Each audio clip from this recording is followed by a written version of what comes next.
Market की ओर रुख करें उससे पहले एक नजर डाल लेते हैं कि यूएस इजराइल और ईरान युद्ध में अब तक क्या कुछ हुआ। यूएस इजराइल और ईरान के बीच जंग जारी है। ईरान में 1200 से ज्यादा लोग मारे जा चुके हैं। खामेनेई के बेटे मुज्तबा खामेनेई को ईरान का नया सुप्रीम लीडर चुना गया, कुछ रिपोर्ट्स कह रही हैं। ट्रंप ने हालांकि सही नहीं माना, मतलब लीडर के लिए इनको सही नहीं मांगा है खामेनेई के बेटे को। ईरान का यूरेनियम का जखीरा जब्त करने की ट्रंप की प्लानिंग चल रही है। ईरान के परमाणु ठिकानों में घुसेंगे और अमेरिकी स्पेशल फोर्सेस, सब कुछ प्लानिंग चल रही है। अभी भी युद्ध चल रहा है। वहीं ईरानी विदेश मंत्री ने कहा कि यूएस और इजराइल ने फिर से सीज फायर युद्ध विराम की अपील की है ईरान से। हालांकि युद्ध चल रहा है, ईरान जो है खाड़ी देशों पर भी हमला कर रहा है, उसका इंपैक्ट हम लोग क्रूड ऑयल के प्राइसेस पर देख रहे हैं। स्टेट ऑफ होर्मुज मार्ग ईरान ने बंद कर दिया है। रुक करते हैं, बातचीत आगे बढ़ाते हैं। गोल्ड सिल्वर की ओर प्राइसेस पर नजर डालते हैं। आज अगर घरेलू बाजार में देखा जाए तो सिल्वर में गिरावट है। 2,65,600 के करीब का भाव चल रहा है। और गोल्ड की बात की जाए तो 1,60,500 के करीब ट्रेड कर रहा है। 5,000 के ऊपर अभी भी कॉमेक्स पर गोल्ड बना हुआ है और कॉमेक्स पर सिल्वर देखिए तो $83 के ऊपर ट्रेड कर रही है। हालांकि अगर जो प्राइजेस हैं यहाँ पर नरमी देखने को मिल रही है। अमित सर, आपसे शुरुआत करना चाहूँगा। जिस तरह का मार्केट है, अनसर्टेनिटी है, क्रूड भी भाग रहा है इतना, फिर भी गोल्ड और सिल्वर दबे हुए क्यों हैं?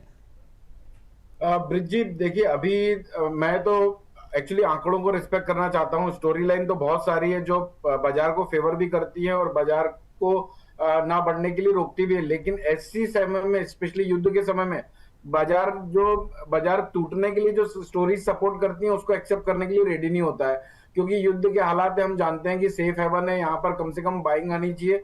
जितना ज्यादा नुकसान होगा, जितना ज्यादा अनसर्टेन माहौल होगा, उतना ज्यादा गोल्ड को सपोर्ट करेगा। लेकिन वो भी नहीं हो पा रहा है। तो बेटर ये है कि ऐसे समय पर स्टोरी लाइन को साइडलाइन करके आंकड़ों पर को रिस्पेक्ट करते हैं। ब्रिज जी, 1 लाख लास्ट शो में भी कह के गया था, 1,63,500 के बाद ही कोई तेजी की उम्मीद करनी है और 1,59,000 के नीचे कोई मंदी ट्रिगर हो सकती है। इनफैक्ट 1,60,500 के नीचे मैं कह रहा था थोड़ा दबाव देख सकते हैं हम। और आज भी बाजार वो शो के बाद से अभी तक 1,60,500 के आसपास खड़े हुए हैं। आज भी मैं एकदम क्लियर स्टैंड पे हूँ। 163,500 के ऊपर एक तरफा तेजी देखने को मिल सकती है। 1,59,000 के नीचे एक तरफा कम से कम 2,500-3,000 रुपए की मंदी और देखने को मिल सकती है। यहां से बाजार अनसर्टेन है। अगर आप लोगों को लगता है कि गोल्ड को सिर्फ बाय करके ही काम करना है, गोल्ड में बाय ही करना है, गोल्ड भागेगा ही, तो भी मेरी राय में 1,63,500 के ऊपर अगर कभी क्लोज आ जाए तो खरीदने का विचार बनाइए। यानी थोड़ा महंगा खरीद लेंगे चलेगा, सस्ता बेच लेंगे चलेगा, लेकिन जहां पर चीजें क्लियर नहीं है वहां पर अगर आप एंट्री करते हैं और बाजार यहां से देखिए, अभी जैसे अभी आपने न्यूज बताया कि यूएस और इजराइल दोनों ईरान से रिक्वेस्ट कर रहे हैं कि भाई सीज फायर कर लेते हैं, अपन बातचीत कर लेते हैं। ये चीजें मैं पिछले हफ्ते भी एक्सपेक्ट कर रहा था। लेकिन अगर ऐसी कोई न्यूज बाहर आती है तो आज की डेट में जो हमारे जैसे आम आदमी लोगों ने इस सेंटिमेंट्स पे बाय किया है कि युद्ध की सिचुएशन है, यहाँ से हम $5,500 $6,000 देख लेंगे, उन सबकी लंका लग जाएगी। तो 1,63,500 के बाद ही बाय करिए, वरना अवॉइड करिए। बाकी अगर आपको बाय करना है तो 1,59,000 के नीचे का स्टॉप लॉस मेंटेन जरूर करिएगा। मेरी तरफ से ट्रेडिंग कॉल होगा ब्रिज जी, 1,59,350 1,59,500 के आसपास बाय कर सकते हैं। छोटा सा स्टॉप लॉस होगा, स्टॉप लॉस जरूर मेंटेन करिएगा, क्योंकि अगर कोई सीज फायर की न्यूज आई तो सबसे पहले गिरने वाली यही कमोडिटी होगी जी। 1,59,199 का स्टॉप लॉस होगा। यहां से हम बाउंस बैक में 1,60 और 1,60,400 तक का देख सकते हैं। On the contrary sell call भी है ब्रिज जी, 1,61,200 1,61,300 के आसपास सेल करेंगे। 1,61,701 का स्टॉप लॉस होगा। 1,60,600 और 1,60,000 रुपए के टारगेट होंगे। ठीक है, ये सर की ओर से गोल्ड के ट्रेडिंग कॉल दिए जा रहे हैं, स्क्रीन पर है, आप लोग नोट डाउन करके चल सकते हैं। बाय ऑन डिप और सेल ऑन राइज, दो स्ट्रैटेजी शेयर की गई है। अगर आपको गोल्ड जो है अप्रैल वायदा 1,61,200 या 1,61,300 पर मिले तो वहाँ से शॉर्ट करें। 1,60,000 तक के टारगेट के लिए स्टॉप लॉस जरूर लगाएं। अगर बाय ऑन डिप की स्ट्रैटेजी की बात की जाए तो ट्रेडिंग कॉल स्क्रीन पर देख सकते हैं। 1,59,350 1,59,500 पर लॉन्ग करके चल सकते हैं। 1,60,400 तक के टारगेट के लिए 1,59,199 का स्टॉप लॉस लगाएं। ध्यान रहे कहीं पर भी अगर आप किसी भी कमोडिटी में पोजीशन बना रहे हैं, बाय सेल कुछ भी कर रहे हैं, तो स्टॉप लॉस जरूर लगाएं इस तरह के मार्केट में। मोमिता जी, आपके पास आना चाहूंगा, आपका क्या व्यू है गोल्ड सिल्वर को लेकर, क्या राय रहेगी आपकी? सो गोल्ड और सिल्वर जो प्राइजेस है अभी हमें इसमें सॉफ्टनेस देखने को मिल रही है। जो मेजर कारण है इसमें, ठीक है, लेवल्स तो है ही है, अभी एज सच कोई सॉफ्टनेस नहीं है। हमने सुबह देखा कि कॉमिक स्पॉट जो था ऑलमोस्ट 3% डाउन था early morning around 5:30 in the morning, but अभी जो है वो वहीं से रिकवर कर गया है और रिकवर करके अभी ये $5,090 के आसपास चल रहा है। वही सिल्वर की बात करें, silver was also down by almost 4% और वहां से ये रिकवर कर गया है। तो जो भी रेंज चल रही है गोल्ड की बात करें तो वो 4980 से लेके 5210 तक का रेंज अभी इसका है। जब तक 4980 नहीं काटता नीचे के साइड में, तब तक ये इसमें कंसोलिडेशन फेज रहेगा। और एक तरफा तेजी के लिए it has to break the level of 5210 और तभी हम इसमें आगे की प्राइसेस देख सकते हैं। अराउंड $53-50 तक हम देख सकते हैं।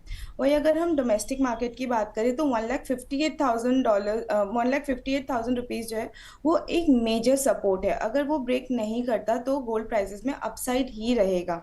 तो इसलिए जो हमारी कॉल रहेगी 1,59,500 के आसपास आप बाय करिए with the target of 1,64,000 and stop loss of 1,57,900। ठीक है, ये गोल्ड का ट्रेडिंग कॉल है, आर मनी की ओर से टॉपिक में रिकमेंड किया जा रहा है, तो आप लोग नोट डाउन करके चल सकते हैं। यहाँ पर बाय करने की ही सलाह दी जा रही है। 1,64,000 तक के टारगेट के लिए खरीदारी की सलाह है। अमित सर, सिल्वर के लिए क्या कुछ लेवल्स है? बहुत दर्शकों के सवाल आ रहे हैं चांदी को लेकर, क्या किया जाए आज के दिन में? सर सिल्वर के लिए लोग एक्चुअली होपफुल बहुत है। मैं भी अपने कमेंट्स देखता हूँ सोशल मीडिया में, मैं कहता हूँ कि भाई यहाँ से ये लेवल कटेगा तो ही तेजी आएगी, तो लोग इस तरह के कमेंट्स करते हैं कि अरे तुझे कुछ नहीं पता है या ये बाजार वापस से 4 लाख रुपए जाएगा, 2 महीना रुक जा, 3 महीना रुक जा। तो अभी बाजार में हो यानी इससे हमें कोई फर्क नहीं पड़ता है, क्योंकि विचित्र विचित्र लोग होते हैं, अलग अलग लोग होते हैं, लेकिन रियलिस्टिक नहीं होते, ये ज्यादा प्रॉब्लम होती है। और होपफुल ज्यादा होते हैं क्योंकि उनकी पोजीशन होती है। तो ब्रिज जी यहाँ पर ना मैं एक ही बात कहना चाहता हूँ, जब तक 2,74,000 रुपए का आंकड़ा नहीं कटता है, लास्ट शो में भी यही आंकड़ा देखा गया था, 2,74 के ऊपर जब तक नहीं जाता है तब तक फ्रेश तेजी की उम्मीद नहीं रखनी है।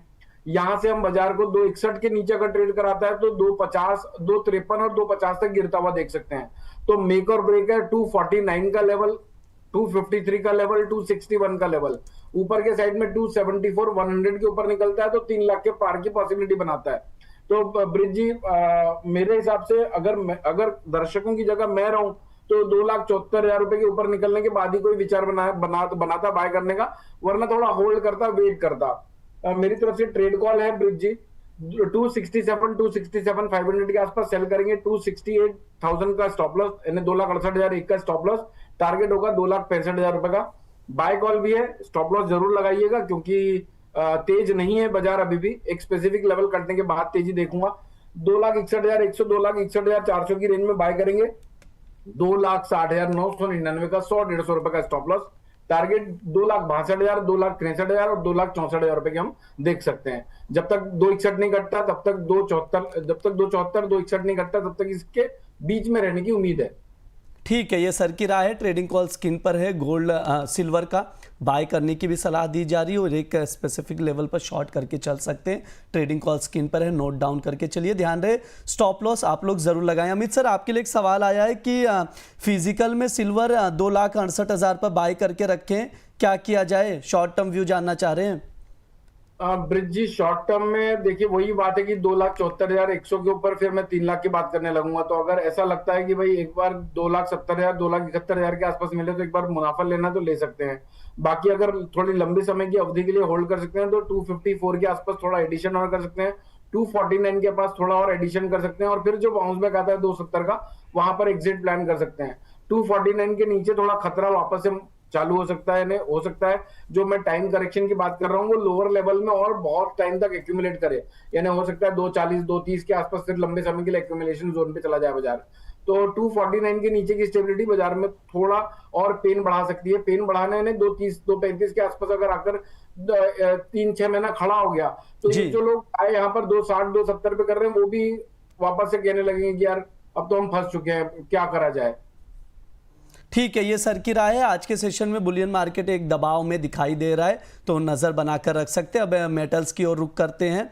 लेड, एल्युमिनियम, जिंक, कॉपर, निकल पर नज़र डालें तो एल्युमिनियम में तेज़ी कंटिन्यू है। आज 2.5% चढ़ चुका है, 348 का भाव चल रहा है। यहाँ पर 348 पर ट्रेड करते हुए हम लोग एल्युमिनियम को देख रहे हैं। मौमिता जी, आपसे शुरुआत करना चाहूँगा, एल्युमिनियम में तेज़ी क्यों आई, क्या है कुछ वजह निकल कर आ रही है, क्योंकि लगातार एक ही बेस मेटल भाग रहा है पिछले एक हफ्ते से देखा जाए तो। दी ओनली रीजन कि सिल्वर एल्यूमिनियम प्राइसेस अपसाइड जा रहे हैं कि उसमें थोड़ा सप्लाई का इशू है। अभी उसमें सप्लाई थोड़ी कम है, सप्लाई डिसरप्शन की वजह से ही है जो एल्यूमिनियम अपसाइड जा रहा है। अदरवाइज बेस मेटल्स जो है अभी डाउनसाइड का ही मेजर रहेगा। कारण क्या है, क्रूड ऑयल प्राइसेस बढ़ेंगे तो इनका कॉस्ट ऑफ प्रोडक्शन बढ़ेगा, और साथ ही साथ जब ऑयल प्राइसेस बढ़ते हैं, कॉस्ट ऑफ प्रोडक्शन बढ़ता है, तो इंडस्ट्रियल एक्टिविटी में वीकनेस आ जाएगी। इंडस्ट्रियल एक्टिविटी में वीकनेस आना मतलब आपके सारे बेस मेटल्स जो है उनकी डिमांड कम होगी। तो इस वजह से ओवरऑल जो मार्केट है about the base metal, they are on the softer side. But aluminium की तेजी का कारण सिर्फ ये है कि उसमें सप्लाई डिस्ट्रप्शन है, उसमें सप्लाई थोड़ी कम है, सिर्फ यही कारण है। बट क्योंकि जैसे मैंने बोला, इंडस्ट्रियल एक्टिविटी के चलते ये upside won't be sustainable that much. ठीक है।